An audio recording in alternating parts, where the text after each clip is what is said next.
Hello, and welcome to Mr. Quickest Teaches.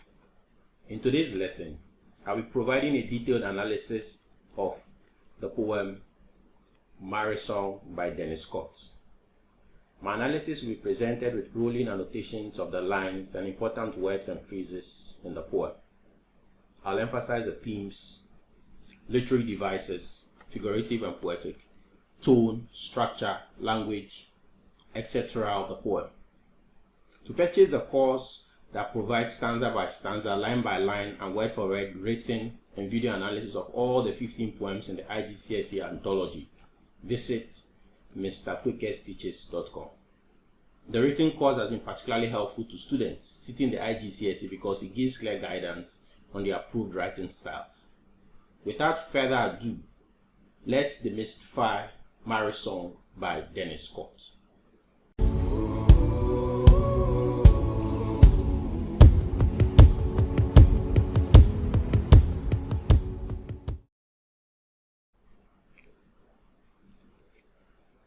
Let's begin by speaking about the poet.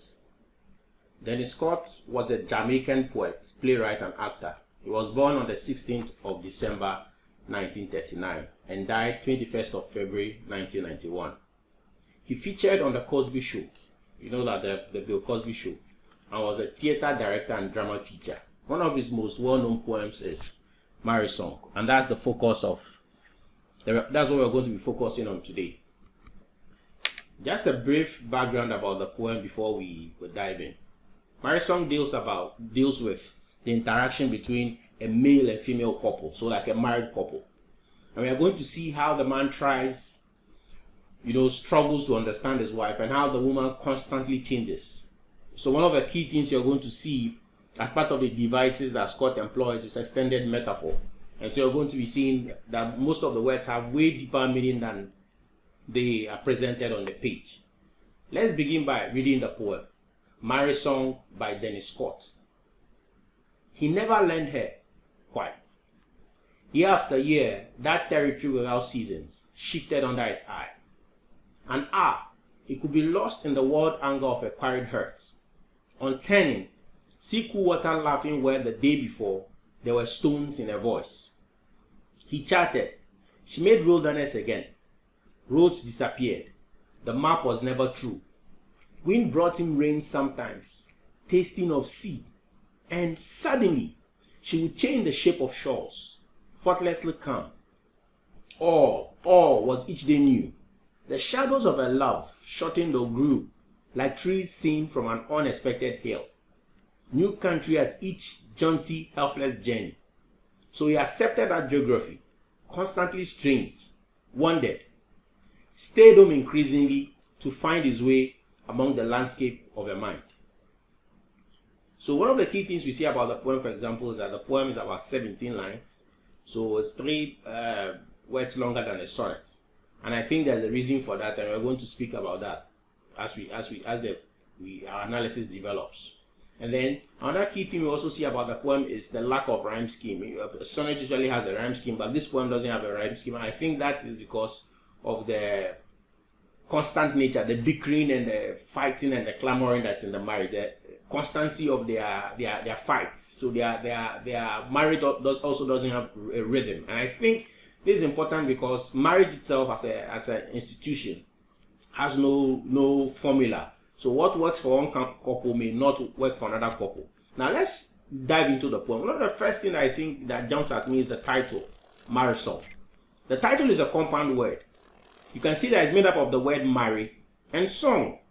So the poem is essentially the song that married people sing, or the story or experience of people who are married.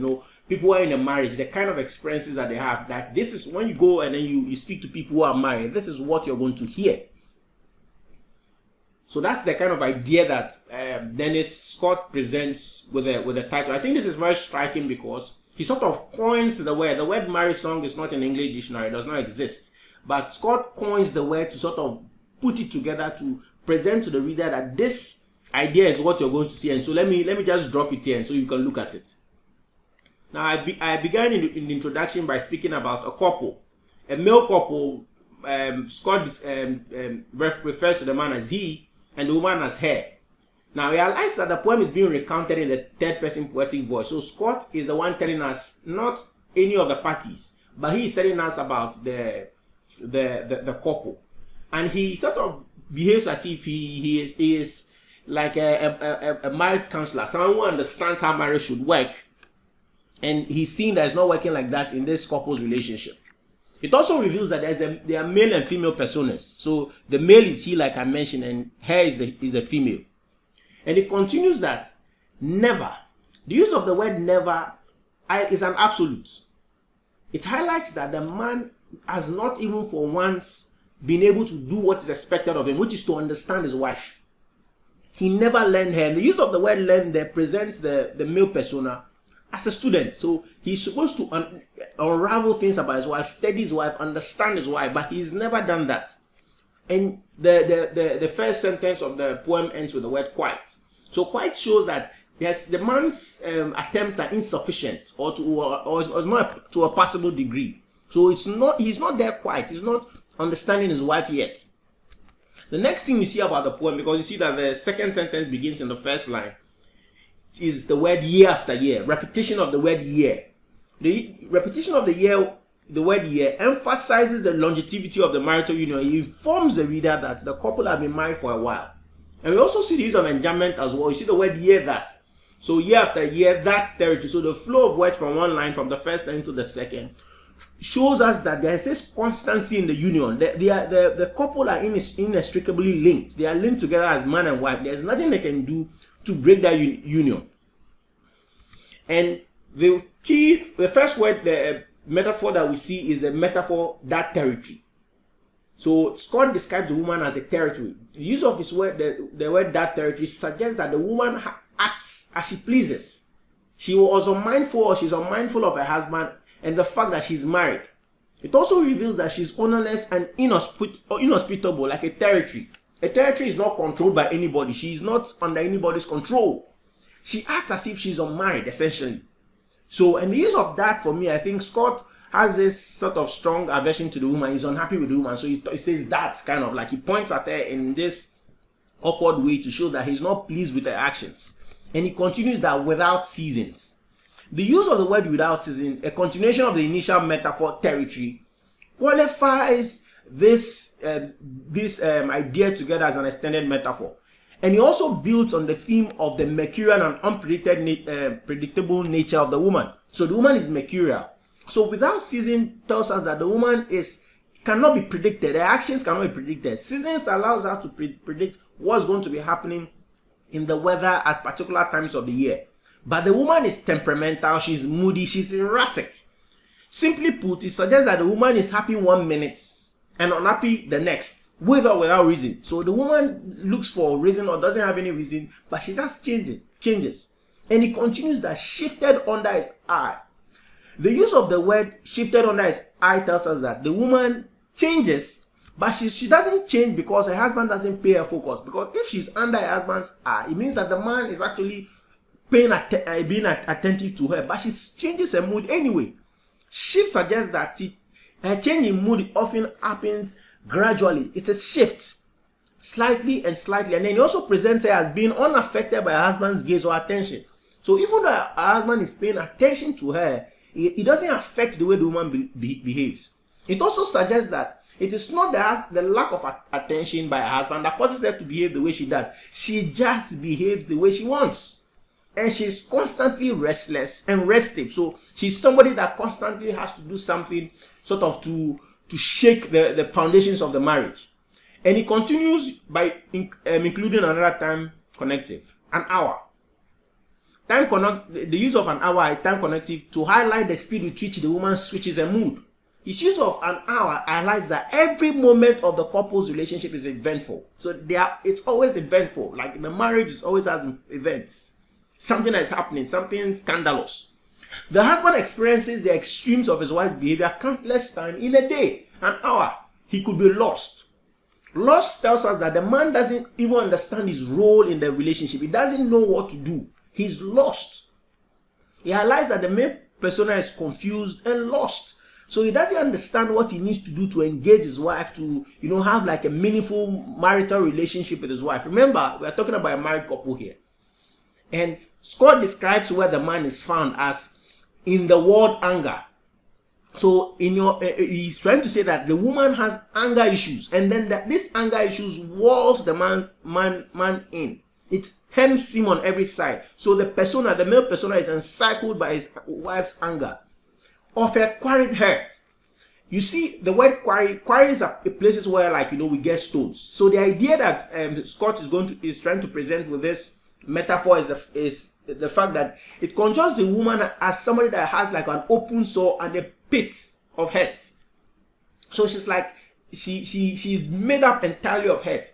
It also suggests that the woman suffers deep emotional and psychological pains from her past experiences, which causes her to latch out as her husband. So she must have had like maybe experiences, she's been hurt before, she's been damaged before, and because she's damaged, she sort of vents this frustration on her husband. And Scott begins using again enjambment. He continues into the fifth line and says, on turning. So very quickly, immediately the man turns, suddenly the woman's demeanor changes. He sees cool water laughing So sees reveals that the man witnesses a visual, an unmistakable show of happiness by his wife. So from a quiet head, suddenly there's this cool water laughing. Cool water laughing reveals boundless joy that the woman showed, which refreshes her husband. So there's this coolness, this joy that is suddenly injected into their marriage from the quiet head. Now suddenly, just as quickly as it takes the man to turn, there is cool water laughing. And cool water laughing is an onomatopoeia that provides auditory imagery of the joyous sound of the woman that washes over the husband, because it's so cool and it's so nice and everything in their relationship is fresh. It's soothing, refreshing. And the man shares in this joy with his wife, where the day before, you see, there's also personification here when you see the cool water laughing, because the cool water there is personified. So cool water laughing is personified. It also provides visual imagery of the personified water, which is characterized as cool. When something is cool, it's laid back, it's enjoyable. To highlight the laid back appearance of the joy, the passion and joy with which the woman the woman reveals in a joy, falling over itself in a fit of laughter. There's this laughter, palpable sense of laughter. So think about contrast in emotions. 1 minute she's a quiet hurt, the next minute she expels cool water laughing.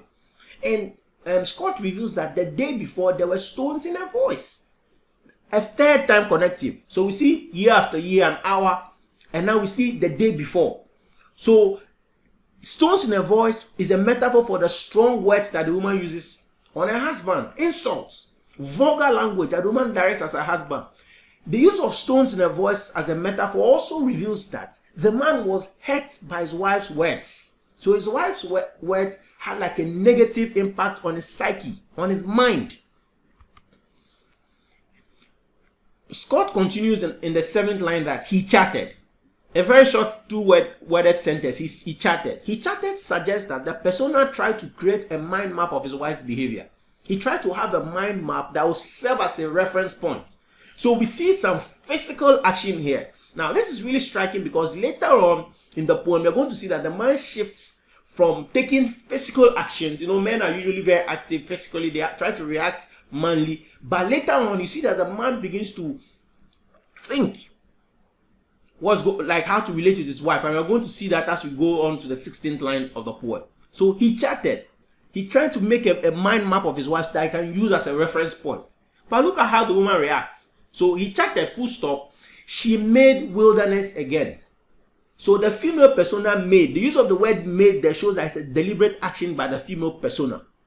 And wilderness is a metaphor for the woman becoming inhospitable, harsh. She has like a harsh disposition or demeanor and unfriendly towards her husband. And she there's this sense of a scorched earth policy to an attitude to the marriage. She wants to destroy every aspect of the marriage.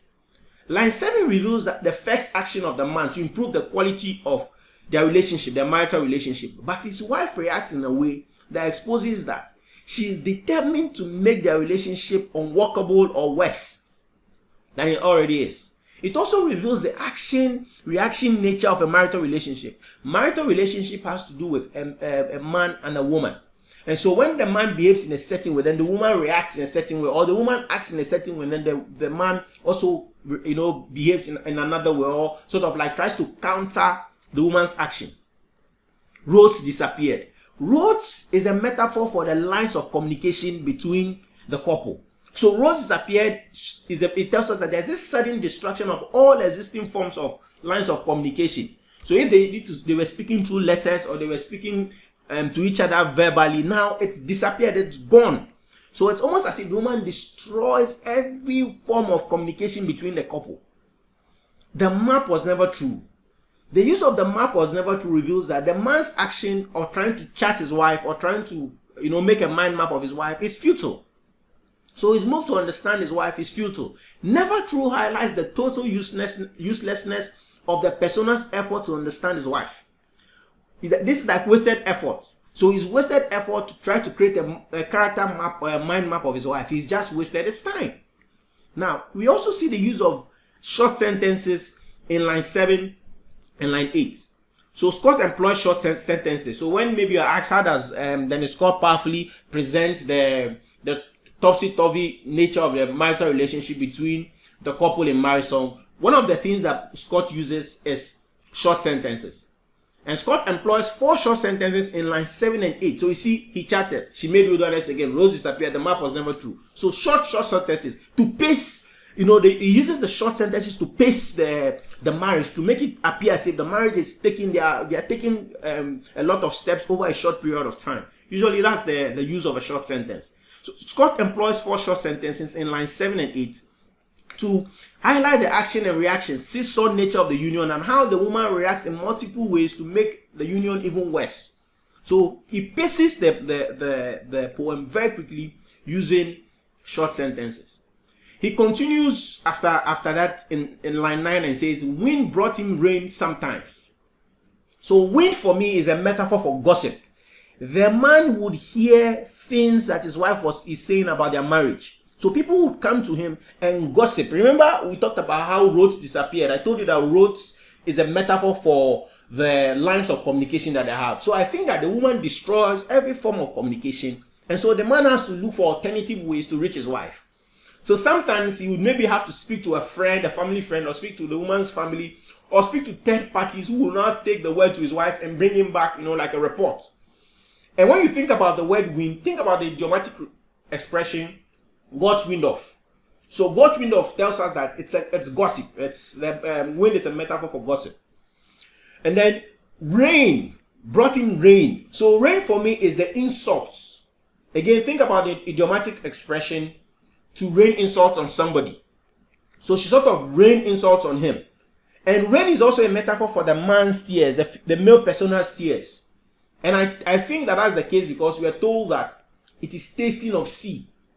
And rain is also a hyperbole to present how profusely the persona cries, how much the man cries in the relationship. The man sheds a lot of tears. Tasting of sea. The use of the word tasting of sea provides gustatory imagery. And when you hear the word, the fancy word gustatory, it just means it has to do with taste. So our sense of taste. Remember, when it comes to dealing with poetry, most poets have to employ the 5 forms of imagery. So sight, hearing, taste, feeling, and all of that. So we see here that the Scott employs gustatory imagery or taste imagery to reveal to the reader what it tastes to the man, the kind of what the man tastes. And it shows us that the woman is salty, has a salty disposition. And it also tells us that the man's tears, which is salty because it's tasting of sea, the sea usually has like a salty taste. The man will literally cry and he will feel his tears in his mouth. And we see a dash after this. And I think that Scott employs a dash because he wants to give the persona a bit of privacy, a bit of room to not only gain his composure, but to also to cry a bit. So the man hears all of these things that his wife is saying about their marriage, and then it causes him to shed tears. And we see here that the man, the male persona, is a very emotional person. He's somebody that is emotionally invested in the marriage. Maybe he is the one that loves the wife more than she loves him. But when we see, after we see the dash, we see the woman's reaction. Scott reveals to the reader the woman's reaction. Now, the woman's reaction is even to make the relationship even worse than it already is, or it already was. Rather than improve the relationship, we are told that, and suddenly she would change the shape of shores, and reveals that the female persona's reaction to her husband's tears. So when she hears about her husband crying, suddenly she, without warning, she would change the shape of shores. Change the shape of shores shows that the woman would change the boundaries of their relationship. So maybe she may decide that, okay, they are not going to have any more intimate relationships, or they are not going to. She totally changes the form of their relationship, the marriage.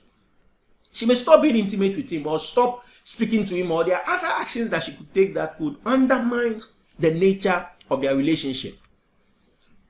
And we also see the use of sibilance here as well. The repetition of the S sound in she, suddenly she, shape of shores. So the sibilance there is really powerful because it provides auditory imagery of the destructive nature of the female persona's attitude towards the marriage. The repetition of the S sound mimics the swoosh of strong wave waters. So she comes like a wave, and then she cancels or destroys everything by way of their relationship before she leaves. So everything in terms of their relationship, which is Scott describes as the shape of shores, is totally destroyed. Faultlessly calm. So we are told in the 11th line that before now their relationship was faultlessly calm. It reveals that there was this sense of perfect peace in the relationship. It emphasizes that up to that point there had been no inkling of trouble. So there is no inkling of trouble, and then suddenly when the woman acts, she destroys the relationship, like what I've described as the scorched earth policy. We also see the use of a second repetition in the poem. So when you're speaking about the poem, it's not only extended metaphor that Scott uses, he also uses a lot of time connectives, and he also uses repetition as well. This second repetition, the first one was year after year, the second one is all. So all emphasizes that after the woman's action, no aspect of their relationship remained the same. There was total destruction, which reveals the woman's outbursts were very violent. So the woman, every aspect of the relationship, sexual, monetary, interactive, any form, emotional aspect, physical aspect, any part of their relationship was totally changed. All was each day new. So it was almost as if for the man, he tries to woo his wife every day. So there is no continuity in the marriage, but she totally destroys everything. Was each day new suggests that the persona experiences his wife in unpleasant ways each new day, no continuity. The shadows of a love. Now, for me, I think this is one of the most powerful images that Scott uses, describing the woman's love as shadows of a love. Now, it is striking to me because the word shadows reveal that her love was determined by circumstances, or the circumstance that they were in. Just as a shadow only appears when light shines.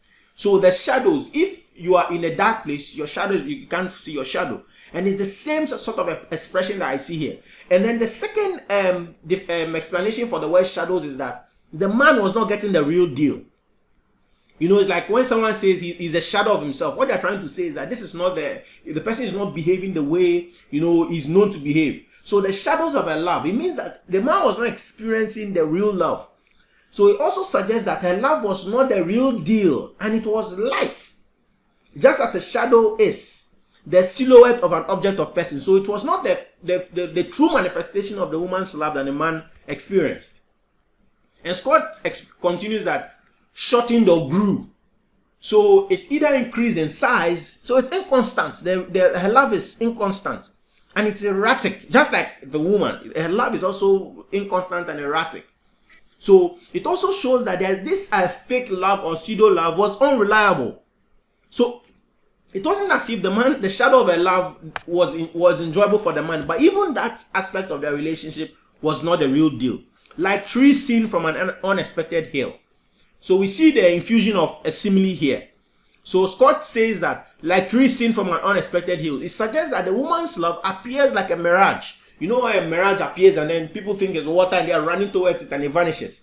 That's the exact same idea that Scott presents here by saying, like trees seen from an unexpected hill. So you see the hill, and then suddenly, and then the tree vanishes. So it's like her love, the woman's love is like a mirage that vanishes on her husband. It is hard to reach, and its form is difficult to explain. Unexpected hill also suggests that the woman's love suddenly appears and vanishes. The man sees it, and by the time he's trying to approach it, it's gone. It's gone. And he continues and says, new country at each jaunty, helpless journey. New country exposes that the persona experiences his wife in ways that he has never done before. Like, new country is something that I'm unfamiliar with. And he's unfamiliar with his wife. At each jaunty, helpless. Now we see the use of oxymoron here. Oxymoron is the placement of two contradictory words. Words that sort of contradict each other. And the word jaunty and helpless is an oxymoron. Jaunty sort of suggests that it's a happy, everything is going well. But then the word helpless tells you that the man is confused. So how can you be happy and confused at the same time? But this is the kind of idea that Scott presents with the word jaunty, helpless. He experiences the good and the bad side of the marriage simultaneously at the same time. So while he's enjoying, he's also miserable. And that's the kind of experience that this man has in the kind of song that the man can sing about marriage. And the use of the word journey reveals that when it comes to a marital union, it's a long-term thing. It's a marathon, not a sprint. And the man is there for the long time. Now, in the 15th line, something happens. There's this change or turn in the poem, or a volta, what is going to be described as a volta. So reveals that, they say so. So, as a consequence of all that has happened, this is what the man has decided to do. So, he reveals that the persona made a decision based on the events from line 1 to line 14. He accepted that geography. We see here that when Scott uses the word geography as like a word to sort of encapsulate the entirety of the woman, because everything that is spoken about when you read the poem about territory, seasons, cool water, quarry, and all of that, all of these are all geographical terminology or jargon. So these are words you find in geography. So Scott uses the metaphor geography to show that the persona accepts his wife in all entirety. He's accepted every aspect of his wife. We see here the theme of commitment. So the man is committed to the marriage. So it shows that he is entails all the elements that the poet has used to characterize the persona. He's accepted the woman fully. Constantly strange. He understands that. The man realizes that there's not going to be any change in his wife's attitude. She's remaining the same.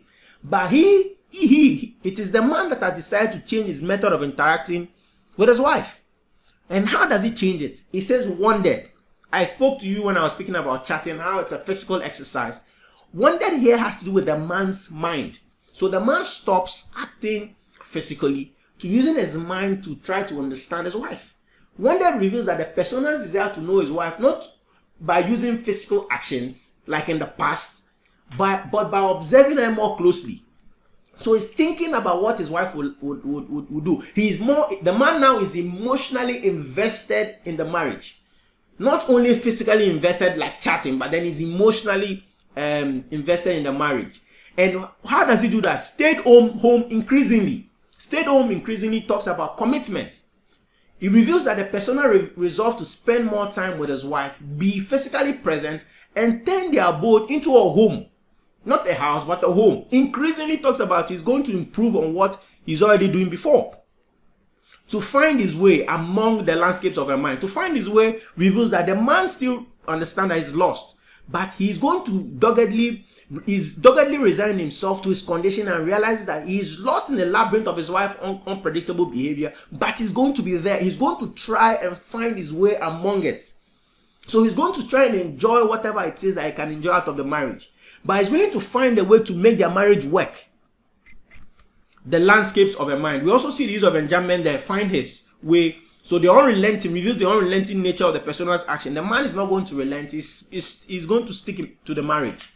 Metaphor for the landscape is a metaphor. So landscape suggests that the person has resolved to reduce his wife's excesses into smaller bits to make it easier for him to understand one at a time, like a landscape drawing. And then landscape drawing, the word landscape is also striking because it suggests that he resolved to see small aspects of his wife's behavior that are pleasant.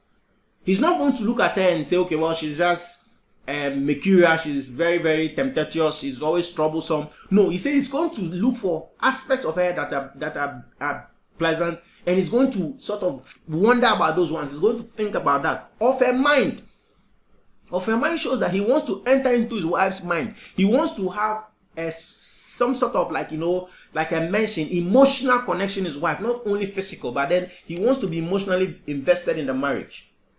We also see the use of end rhyme in the last two lines of the poem. We see the word find and mind, and the use of the end rhyme find and mind reveals a sense of rhythm and happiness in the home.